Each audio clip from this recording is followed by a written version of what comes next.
नमस्कार मित्रों, history research point पर आप सभी का स्वागत करता हूं।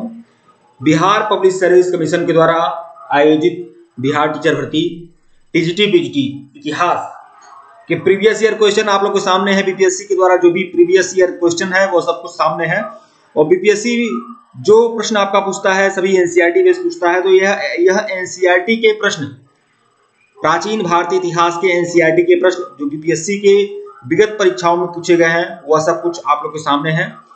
तो प्रीवियस ईयर क्वेश्चन का प्रैक्टिस हो रहा है, लगातार हो रहा है। बीपीएससी प्रीवियस ईयर क्वेश्चन की यह दूसरा पार्ट है, भाग 2 है। ठीक है, आइए शुरुआत करते हैं। प्रश्न संख्या 26 आप लोग की स्क्रीन पर है और इसके पहले का वीडियो अगर आप लोगों ने नहीं देखा है तो प्लेलिस्ट में जाइएगा। बीपीएससी प्रीवियस ईयर क्वेश्चन के नाम से प्लेलिस्ट बनी हुई है, जाकर देख सकते हैं। ये सभी प्रश्न जो है एनसीईआरटी बेस ही है। प्रश्न 26 देखिएगा। प्रश्न 26 आप लोग के स्क्रीन पर है। प्रश्न 26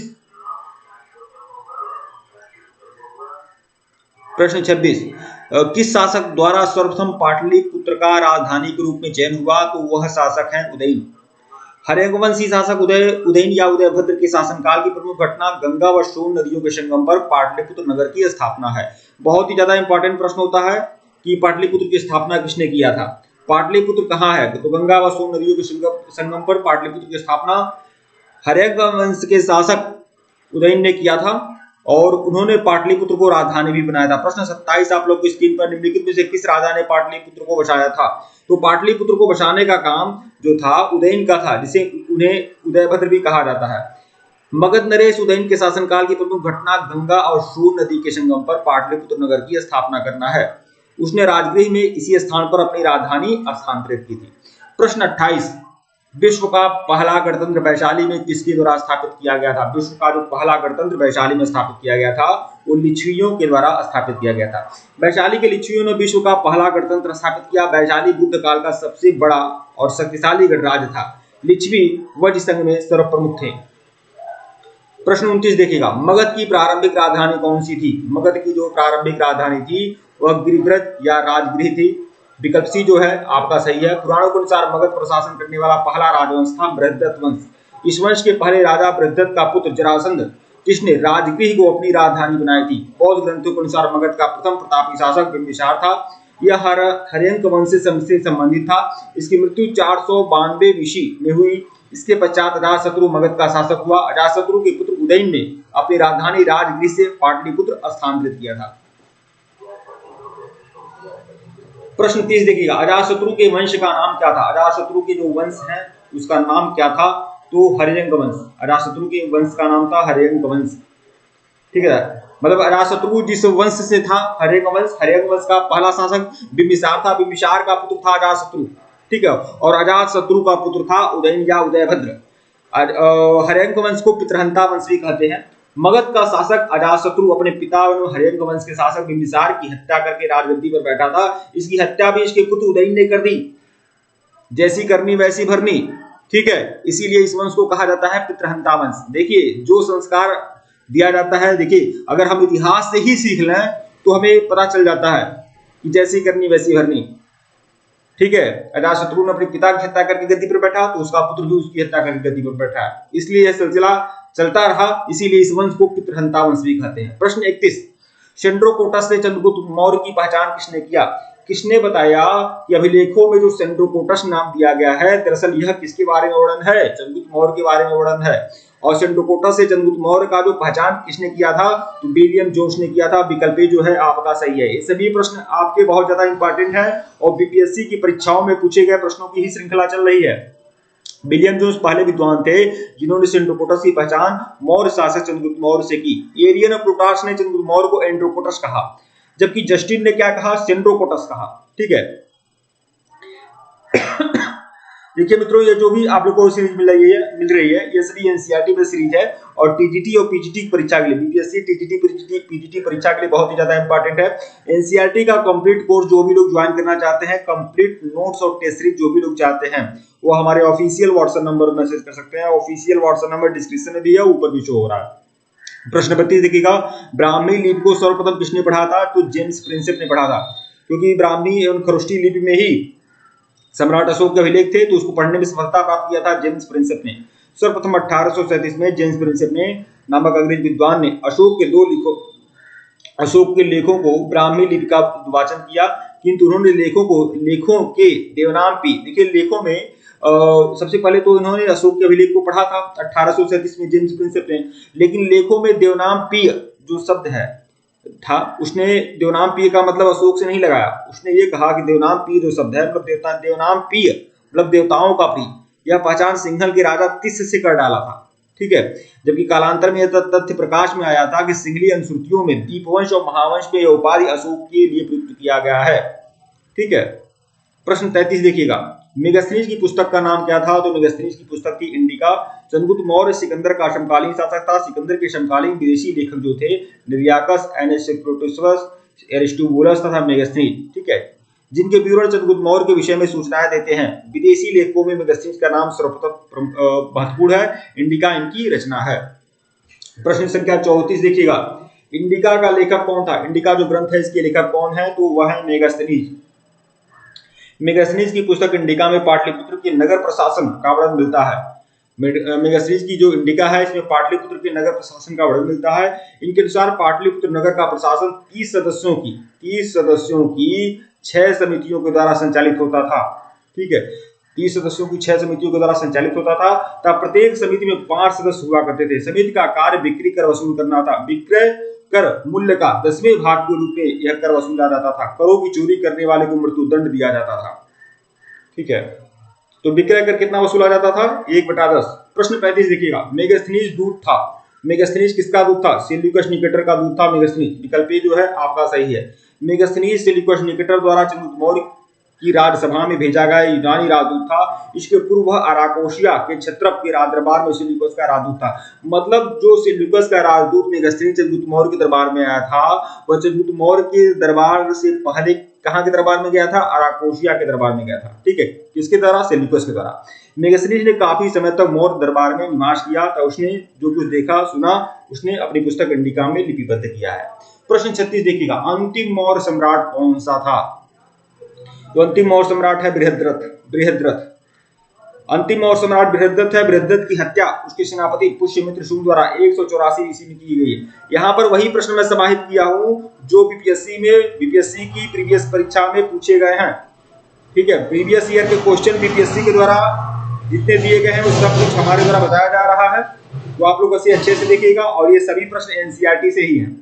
प्रश्न 37 देखिएगा, किस अभिलेख में रुद्रदामन प्रथम की विभिन्न उपलब्धियां वर्णित है? और ये जो भी श्रृंखला मैं आप लोगों का चला रहा हूं, ये टीजीटी और पीजीटी दोनों की परीक्षाओं के लिए बहुत ही ज्यादा महत्वपूर्ण है। किस अभिलेख में रुद्रदामन प्रथम की विभिन्न उपलब्धियां वर्णित हैं? तो जूनागढ़ के अभिलेख में रुद्रदामन की देखिए जूनागढ़ का अभिलेख है। यह किसके बारे में जानकारी देता है? रुद्रदामन प्रथम के अभिलेख के बारे में जानकारी देता है। ठीक है, और यह विशुद्ध संस्कृत का अभिलेख है। बहुत ही ज्यादा प्रश्न यहाँ से आते हैं।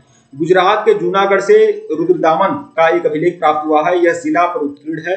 उसी पर अशोक, देखिए रुद्रदामन का जो जूनागढ़ अभिलेख है जो संस्कृत भाषा में है, उसी पर क्या है? अशोक के भी अभिलेख है। अशोक के अभिलेख है, फिर स्कंदगुप्त के अभिलेख है। ठीक है, अशोक के 14 प्राज्ञापनों की एक प्रति उस पर संकलित है। फिर स्कंदगुप्त के 2 लेख भी उस पर खुदे हुए हैं। यह विशुद्ध संस्कृत भाषा और ब्राह्मी लिपि में लिखा गया है। इसमें रुद्रदामन की वंशावली, विजयों, शासन और व्यक्तित्व आदि पर प्रकाश डाला गया है। अच्छा, रुद्रदामन के जूनागढ़ अभिलेख में ही सुदर्शन झील का उल्लेख है। ठीक है, प्रश्न 38 देखिएगा, निम्नलिखित राजाओं में से किसका जैन धर्म के प्रति भारी झुकाव था? जैन धर्म के प्रति भारी झुकाव था कलिंग नरेश खारवेल का। विकल्प सी। कलिंग का चेदी वंशीय शासक खारवेल प्राचीन भारतीय इतिहास के महान सम्राटों में से एक था। उड़ीसा प्रांत के भुवनेश्वर से, देखिए यह कलिंग नरेश खारवेल का जो हाथी गुम्फा अभिलेख है, यह उड़ीसा प्रांत के भुवनेश्वर से, मतलब राजधानी भुवनेश्वर से 3 मील की दूरी पर स्थित उदयगिरी पहाड़ी पर, भुवनेश्वर से 3 मील की दूरी पर स्थित उदयगिरी पहाड़ी पर हाथी गुम्फा से इसका एक बिना तिथि का अभिलेख प्राप्त हुआ है। यह अभिलेख खारवेल का इतिहास जानने का एकमात्र स्रोत है। इसका जैन धर्म के प्रति काफी झुकाव था। ठीक है, हाथी गुम्फा अभिलेख प्राकृत भाषा में दिया गया है। प्रश्न 29 देखिएगा, कलिंग नरेश खारवेल का संबंध था किससे था? महामेघमाहन वंश से था। महामेघमाहन वंश से था कलिंग नरेश खारवेल का संबंध। कलिंग के चेदी राजवंश का संस्थापक महामेघमाहन नामक व्यक्ति था, अतः इस वंश का नाम महामेघमाहन वंश भी पड़ गया। इस वंश का सर्वाधिक शक्तिशाली शासक खारवेल हुआ। खारवेल के इतिहास अध्ययन का एकमात्र साधन हाथी गुम्फा अभिलेख है। प्रश्न 40 देखिएगा, प्राचीन भारत का नेपोलियन किसे कहा जाता है? तो समुद्रगुप्त को कहा जाता है। इतिहासकार विसेंट स्मिथ ने अपनी रचना अर्ली हिस्ट्री ऑफ इंडिया, अब अर्ली हिस्ट्री ऑफ इंडिया किसकी रचना है? विसेंट स्मिथ की है। ठीक है, समुद्रगुप्त की वीरता विजयों पर बुद्ध होकर उसे भारतीय नेपोलियन की संज्ञा देते हैं। समुद्रगुप्त की विजयों का वर्णन प्रयाग प्रशस्ति में मिलता है। प्रश्न 41 देखिएगा, गुप्त सम्राट जिसने हुडू को पराजित किया था? गुप्त सम्राट जिसने हुडू को पराजित किया था? स्कंदगुप्त। स्कंदगुप्त के समय में हुडू का आक्रमण होता है और हुड पराजित होते हैं। हुडू का पहला आक्रमण गुप्त शासक गुप्त सम्राट स्कंदगुप्त के शासनकाल में 455 ईस्वी में हुआ था और स्कंदगुप्त के हाथों हुड जो है परास्त हुए थे। उसमें हुडू का जो नेता था खुशनिवास था। ठीक है, यह आक्रमण एक धावा मात्र रहा और देश देखिए, हुड जो है स्कंदगुप्त के समय में आक्रमण करते हैं खुशनवास के नेतृत्व में, लेकिन हुड पूरी तरह से पराजित जरूर होते हैं, लेकिन हुडों के आक्रमण का एक बहुत ज्यादा बड़ा नकारात्मक प्रभाव देखने को मिलता है और जिससे गुप्त साम्राज्य धीरे धीरे कमजोर हो जाता है। किंतु परोक्ष रूप से इसने गुप्त साम्राज्य के पतन की गति को तेज कर दिया। स्कंदगुप्त की मृत्यु के बाद 5वीं सदी ईस्वी के अंत तक उत्तर पश्चिम में कई क्षेत्रों पर हुडों ने कब्जा कर लिया था। प्रश्न 42 देखिएगा, किस प्रकार की भूमि को अपृहत कहा जाता है? अपृहत किस प्रकार की भूमि को कहा जाता है? तो बिना जोती गई जो जंगली भूमि होती है उसे अपृहत कहते हैं। ठीक है, बिना जोती गई भूमि, वह भूमि जिस पर खेती न की गई हो, अपृहत कहला जाता है। यह गुप्तकालीन राजस्व व्यवस्था का एक पद था। प्रश्न 43 देखिएगा, चीनी यात्री संयोगन ने भारत की यात्रा कब क्यों की? भारत की यात्रा कब किया था चीनी यात्री संयोगन? तो 518 ईस्वी में करता है, 515 से 520। विकल्प जो है आपका सही है। ये जितना प्रश्न आप लोगों का करा रहा हूं ये बीपीएससी की परीक्षा में प्रीवियस ईयर में पूछे गए प्रश्न है जो आप लोगों के लिए काफी लाभकारी है और ये टीजीटी पीजीटी के लिए काफी लाभकारी है। परीक्षा बीपीएससी ही करा रही है, चाहे हालांकि ये क्वेश्चन जो है पीसीएस के हैं, लेकिन यह बात आप जान लीजिए यह आपका सभी एनसीईआरटी बेस्ड प्रश्न है और बीपीएससी के द्वारा ही पूछा किया गया प्रश्न है, इसलिए आपके लिए काफी लाभकारी रहेंगे। प्रश्न 44 देखिएगा, हर्षवर्धन के शासनकाल में चीनी यात्री ने भारत की यात्रा की थी। हेनसांग ने यात्रा किया था। बी। हर्षवर्धन के समय का सर्वप्रमुख घटना चीनी यात्री हेनसांग के भारत आगमन की है। इसकी उत्कल अभिलाषा महात्मा बुद्ध के चरण चिन्हों द्वारा पवित्र किए गए स्थानों को देखने और पवित्र बौद्ध ग्रंथों का अध्ययन करने का था। यह चीनी यात्री था और इसकी अभिलाषा थी कि महात्मा बुद्ध के चरण चिन्ह जहां जहां पड़े हैं, मतलब जो स्थान महात्मा बुद्ध से संबंधित है वहां की वह यात्रा करें। ठीक है, इस उद्देश्य की पूर्ति हेतु उसने तांग राजशासकों की राजधानी चंगन से भारत के लिए 629 में प्रस्थान किया। मतलब 629 में हेनसांग आया और 645 तक रहा। ठीक है, उसने अपना यात्रा वृत्तांत जो लिखा है सीयूकी के नाम से लिखा है। अब देखिए यह प्रश्न आपका बीपीएससी में आया हुआ था कि इसके कब से कब तक रहा, 629 से 645 तक हेनसांग रहा, यह परीक्षा में आया हुआ था बीपीएससी में। प्रश्न 45 देखिएगा, कल्हड़ की पुस्तक का नाम क्या है? तो कल्हड़ की पुस्तक का नाम है राजतरंगड़ी, जिसका मतलब होता है राजाओं की नदी। इसकी व्याख्या देख लीजिएगा, कल्हड़ ने राजतरंगड़ी में कश्मीर का इतिहास लिखा है। यह ग्रंथ की रचना कल्हड़ ने जयसिंह के शासन, देखिए इसमें क्या है, कश्मीर के इतिहास का वर्णन है और यह ग्रंथ की जो रचना है कल्हड़ ने जयसिंह जो कश्मीर के शासक हैं, जयसिंह के शासन काल में पूर्ण किया था। ये किसके समय में पूरा किया था? कल्हड़ ने जयसिंह के शासनकाल में पूरा किया था। चंद्रगुप्त मौर्य के प्रधानमंत्री चाणक्य ने राजनीति शास्त्र पर प्रसिद्ध पुस्तक अर्थशास्त्र लिखा था और अर्थशास्त्र चाणक्य ने लिखा था और अर्थशास्त्र जो है 15 अधिकरण और 180 प्रकरण में विभाजित है। तो ये सब चीजें ध्यान रखिएगा। प्रश्न 46 देखिएगा, ओदंतपुरी शिक्षा केंद्र निम्नलिखित में से किस राज्य में अवस्थित है? ओदंतपुरी शिक्षा केंद्र बिहार के लिए बहुत ज्यादा इंपॉर्टेंट है, ध्यान रखिएगा। ओदंतपुरी शिक्षा केंद्र जो है वह किस राज्य में स्थित है? तो बिहार में। ठीक है, बिहार में है।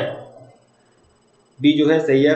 उदंतपुर जिसे उदनापुर भी कहा जाता है, इसमें क्या कहा जाता है उदंतपुर को? उदनापुर। ठीक है, प्राचीन काल में एक प्रमुख शिक्षा केंद्र था। यह बिहार राज्य में अवस्थित था। इसकी स्थापना पाल वंश के शासक गोपाल ने की थी।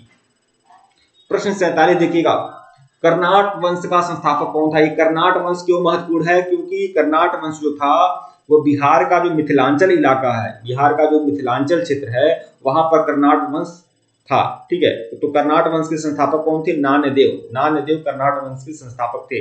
देखिए कर्नाट वंश के संस्थापक नान्यदेव हैं। 1097 से लेकर 98 के बीच में नान्यदेव कर्नाट वंश के शासक रहे थे और इन्होंने इसकी स्थापना की थी कर्नाट वंश की।